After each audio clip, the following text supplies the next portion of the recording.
রান্না করেছি ঢেঁড়সের মশলা ভুনা। আজকে ঢেঁড়স রান্না করব। এখানে একদম টাটকা ঢেঁড়স নিয়েছি। তো ঢেঁড়সগুলো আমি এভাবে টুকরা টুকরা করে নিলাম। এবার কড়াইয়ে তেল দিয়ে দিচ্ছি।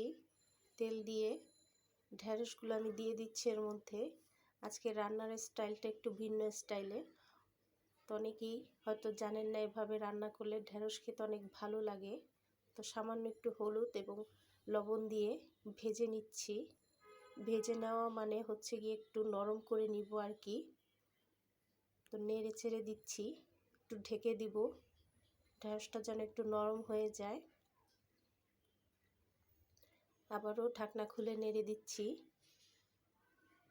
ঢেঁড়সটা যখন একটু মজে যাবে তখন নামিয়ে নিব। এবারে দিয়ে দিচ্ছি কড়াইয়ে তেল, পেঁয়াজ বাটা, রসুন বাটা, আদা বাটা, লাল মরিচ বাটা, জিরের গুঁড়ো,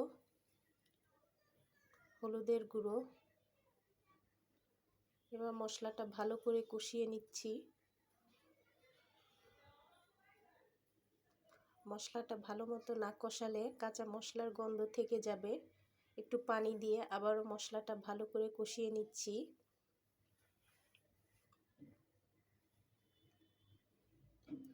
এবারে দিয়ে দিচ্ছি চিংড়ি মাছ। আর চিংড়ি মাছ দিয়ে যে কোনো রান্নাই ভালো লাগে।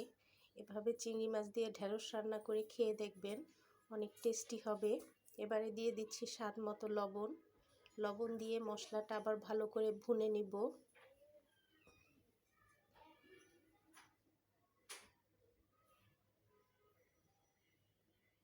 মশলাটা আমি ভালো করে ভুনে নিচ্ছি।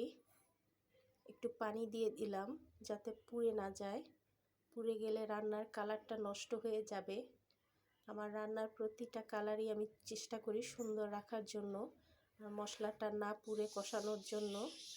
তো মশলাটা কষানো হয়ে গিয়েছে। এবার ঢেঁড়স ভেজে রাখা দিয়ে দিচ্ছি। দিয়ে ভালো করে নেড়ে দিব।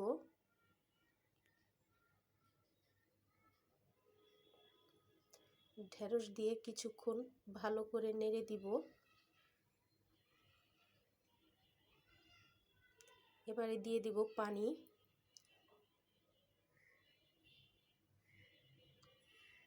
দিয়ে দিচ্ছি পানি। পানি দিয়ে ঢেকে দিব যাতে ঢেঁড়সের ভিতরে মশলা ঢুকে এবং সিদ্ধ হয়ে যায়।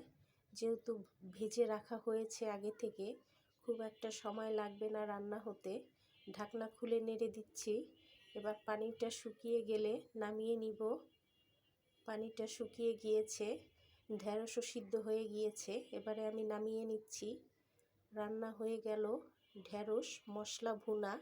তো কেমন লাগলো আজকের রেসিপিটি অবশ্যই জানাবেন। যদি ভিডিওটি ভালো লেগে থাকে অবশ্যই শেয়ার করে দিবেন। ধন্যবাদ সবাইকে, ভালো থাকবেন।